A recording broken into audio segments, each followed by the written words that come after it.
All right, we are at the Mecca Gym here. Why are we here? We're here to hit chest.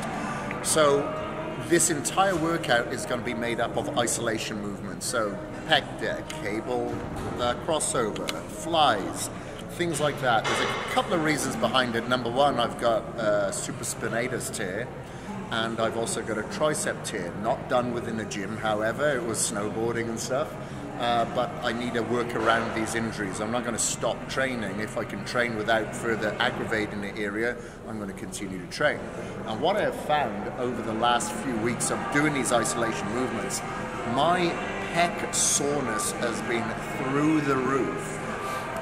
You know, usually I do combine compounds with isolation, but I just found these isolation workouts for chest have just been phenomenal. And look, if you're starting out, obviously I do suggest a lot of compound movements, but I've been doing this for over 25 years and I feel that I'm getting a lot of benefits out of the isolation movements. Like, I've spoken to Dorian Yates, 6 times Mr. Olympia, many a times about this, and he said if I knew what I know now, I probably wouldn't have done any shoulder pressing. I just would have done, you know, the lateral raise with the dumbbells, the cables, etc. So, you know, there could be something from that. So I'm going to put you through this workout today. The owner of the gym, Eric, is going to be training with me.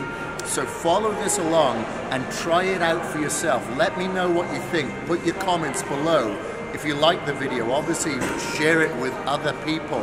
But the main thing is I want to create programs and workouts and videos specifically for you. So this is going to be a series on how you can work around injuries for each body part, and we're starting with chest.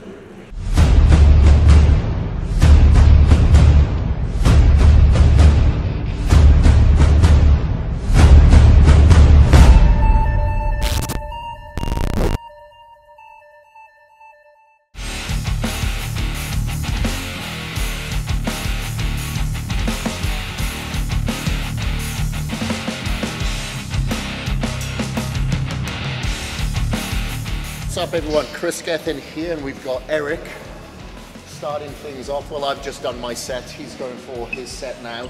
So with this exercise, you can see, instead of dragging a bench over here and putting an incline bench here, we're kneeling down on the floor, but the handles we're bringing directly below our face to really target the upper pecs, right underneath the clavicles here. We want to get those upper fibers, so from the side perspective, we get that kind of three-dimensional look. Starting with a shelf, that upper pec shelf, from right underneath the clavicles, which generally is a weakness for a lot of people. So what do? We prioritize those weaknesses so we can turn them into weapons, hence why we're doing it at the beginning of the workout.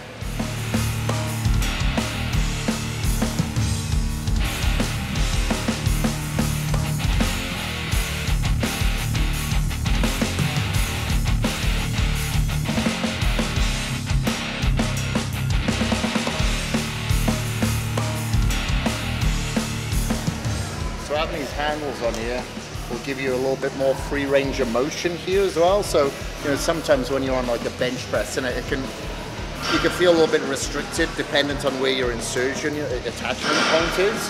Whereas you've got a little bit of free range of motion. You know, it's like when you have like a bicep inflammation. It's like when you're in a fixed position, like on a barbell, it hurts. But then you've got dumbbells, and you can have a little bit of free range of motion. Yeah.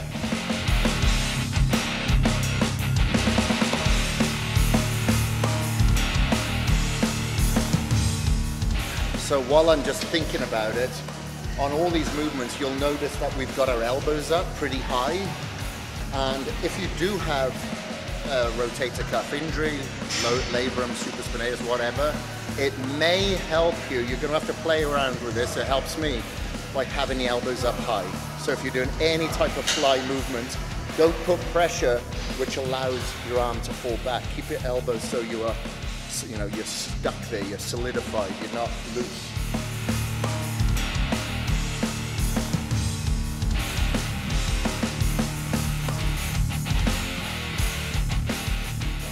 Now throughout these movements as well, again our shoulders are back, our scapula is squeezed together, so we can allow our chest to do all the movement, to isolate it there. You don't want your shoulders to come in and engage.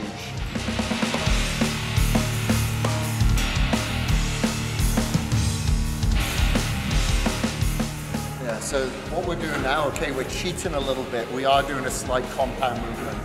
Now, if there's a compound movement that feels okay with you, then go ahead and do it. I don't feel too good with like a barbell press or a lot of pressing movement, but there's some machines, dependent on that machine, that feels okay for me. Now you'll notice that I was on a slightly different angle to what Eric is using now, only because when I was using a traditional angle, it felt like it had too much strain on my shoulder. But when I angled myself and targeted a little bit more my lower pecs, it felt good. So you know what, I'm gonna do it.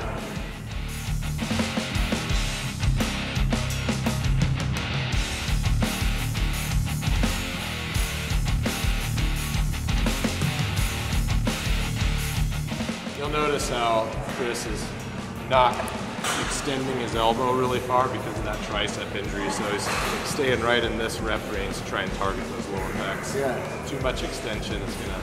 That's a weird thing, man. It's like, even like if I'm doing a tricep extension, I can do this all day, but it's getting to that lockout really hurts, you know?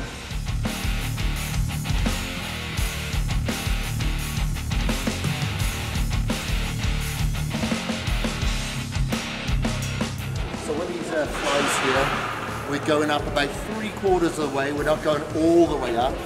About there. Well, there's a reason behind it for me. With my tricep, the closer I go, the more downward pressure that I have on that torn rear head. So I keep it slightly wide, which is good. We've done a lot of inner pec work here with machines anyway, so it's rude not for us to smash them out of pecs. Focus on the stretch.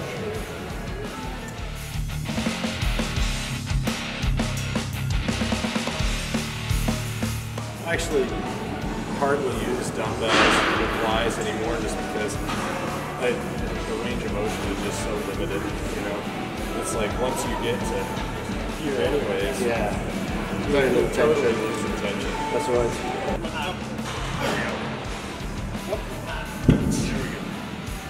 Yep. Yep. Squeeze, squeeze, squeeze. Nice. There we go. Oh, man. I did it. All right, post-workout. I'm getting the post-workout shaking in now before I do cardio. So I like to shuttle these nutrients around the body to the localized area, i.e. the pecs, a little bit quicker than the isolate will by itself. So if you are doing post-workout cardio, have your shake first, or have your shake and then cool down for about 10 minutes. But throughout this workout, as you can see, we did isolation movements. I adjusted the angle slightly to make it feel more comfortable for me, whether that be for the tricep or whether that be for the shoulders. We did do one compound movement, and that was the press, but you'll notice that I angled my body slightly to target my lower pecs and for it to take the stress away from my shoulders. But every movement that we did today, we did about 4 or 5 sets. We only rested long enough for, you know, Eric to go or for myself to go, and we just kept it intense. Like, we got the workout done within an hour. It shouldn't take you any longer than an hour. Don't be scrolling on your fucking phone. Don't be chatting. Don't be talking about the price of butter and inflation. Get into your fucking workout, but make sure that every single one of these sets are to absolute failure. However, work the weight that feels perfect for you. Like, Eric was going a little bit heavier than me on some of the movements. That's fine for him. I'm trying to work around my injuries, and I don't feel like I need to go heavy anymore. I'm not trying to put on size or anything. I'm just trying to, you know, condition my resolve and be harder to kill and stack those wins. So that's what it's all about, man. You just come in here, it's mental therapy, you enjoy it, and you create discipline within oneself. So do that. So like this video, comment, subscribe, and share it with others. Kris Gethin in the Mecca Gym.